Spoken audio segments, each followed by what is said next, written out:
쿠마 아도나이 베야푸츠 오예베카 베야누스 메사네카 미파네카. 여호와여 일어나사 주의 대적들을 흩으시고 주를 미워하는 자가 주 앞에서 도망하게 하소서. 샬롬 생각하는 성경 홀리아미입니다. 오늘의 말씀에서 하나님은 이스라엘을 하나님의 소유, 제사장 나라, 거룩한 백성이 되게 하신다고 말씀하셨습니다. 이것은 너무나 은혜로운 귀한 말씀입니다. 그런데 우리는 이 말씀을 토라포션 이트로의 관점으로 이해할 필요가 있습니다. 사실 이트로는 굉장히 어려운 부분입니다. 왜냐하면 우리는 성경을 이스라엘 위주로 생각하지 이방인의 입장이나 남은 자의 입장에서 해석해보지 않기 때문입니다. 그럼 제가 홀리아미 가족분들에게 중요한 질문을 해보겠습니다. 출애굽기 18장 27절을 보면 모세의 장인 이드로는 이스라엘을 떠나 자기 땅이 미디안으로 돌아갔습니다. 그럼 이드로는 하나님의 소유, 거룩한 백성, 이스라엘이 되지 못할까요? 이스라엘을 떠나 미디안으로 갔기 때문에 이방인일까요? 이트로는 이러한 부분을 고민해 봐야 하는 시간입니다. 왜냐하면 우리들도 혈통적인 이스라엘이 아니라 이트로의 계보, 이스라엘의 접붙임 받은 자, 남은 자이기 때문이죠. 오늘 말씀 5절에서 세계가 다 여호와께 속해 있다고 말씀하셨습니다. 그렇기 때문에 이스라엘 밖에 있는 우리 이방인들 모두도 하나님의 소유일까요? 이러한 생각은 성경적인 가르침에 위배되는 생각입니다. 성경에는 5절 이전의 4절에서 애국과 이스라엘을 구분하고 분리시켜서 하나님이 애국 사람에게 어떻게 행하였는지, 그리고 이스라엘 백성들을 어떻게 인도했는지에 대해 먼저 언급되어 있습니다. 즉 모두가 다 하나님이 만드시고 하나님의 창조물이지만 하나님께서 특별히 소유로 삼은 자가 있고 소유로 삼지 않은 자가 있다는 말씀입니다. 동일하게 창세기 6장 7절을 보면 홍수 이전에도 하나님이 모든 사람을 창조하셨지만 특별히 은혜를 베푼 노아와 지은 것을 한탄한 사람을 구분하셨습니다.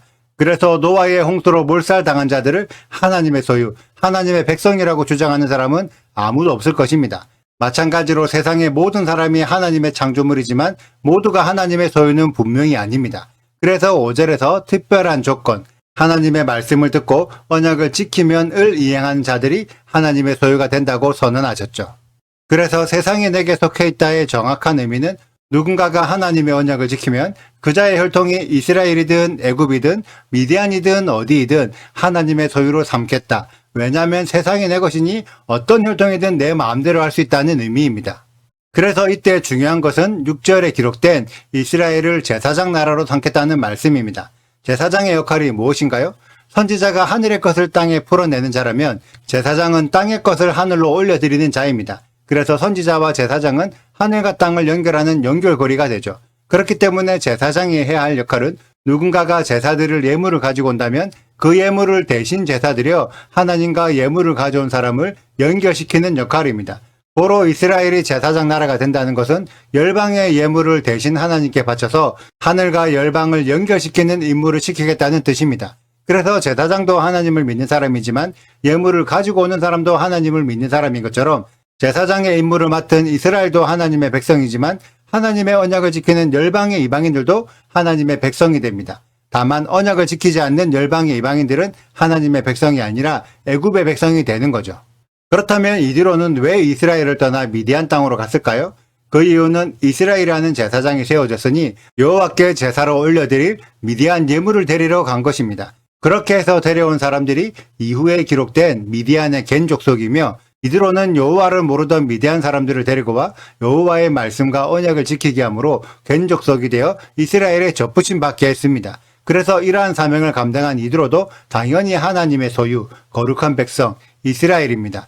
이드로는 남은 자의 사명을 감당하면서 진짜 이스라엘이 되었죠. 이처럼 성경에는 이스라엘이 제사장 나라가 되어 열방을 예물로 여호와께 제사드리게 될 것이 여러 번 예언되어 있습니다.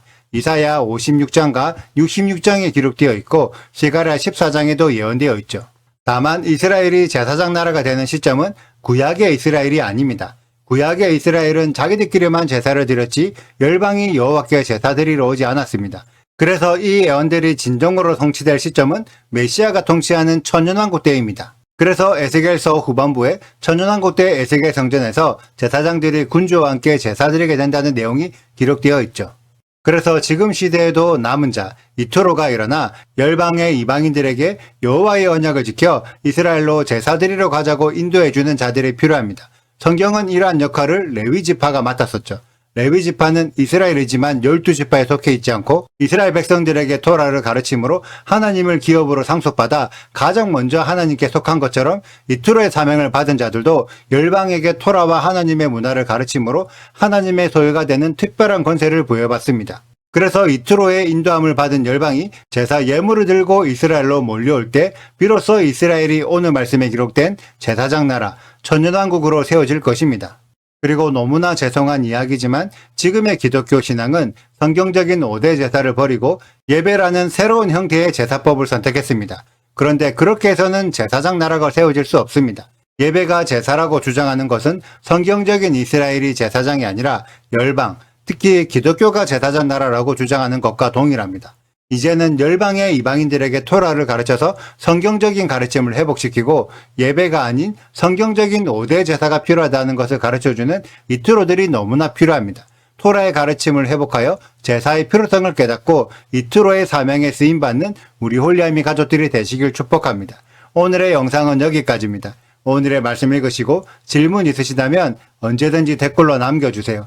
오늘도 감사합니다. 샬롬! 이스라엘 자손이 애굽 땅을 떠난 지 3개월이 되던 날 그들이 시내 광야에 이르니라. 그들이 르비딤을 떠나 시내 광야에 이르러 그 광야에 장막을 치되 이스라엘이 거기 산 앞에 장막을 치니라.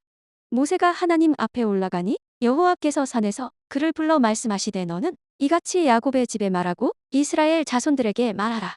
내가 애굽 사람에게 어떻게 행하였음과 내가 어떻게 독수리 날개로 너희를 업어 내게로 인도하였음을 너희가 보았느니라. 세계가 다 내게 속하였나니 너희가 내 말을 잘 듣고 내 언약을 지키면 너희는 모든 민족 중에서 내 소유가 되겠고 너희가 내게 대하여 제사장 나라가 되며 거룩한 백성이 되리라. 너는 이 말을 이스라엘 자손에게 전할지니라. 구독과 좋아요를 눌러주세요. 그리고 알림 설정도 해주시고요. 사랑과 관심 부탁드려요. 슈바 아도나이 리베보트 할레페 이스라엘 여호와여 이스라엘 천만인에게로 돌아오소서.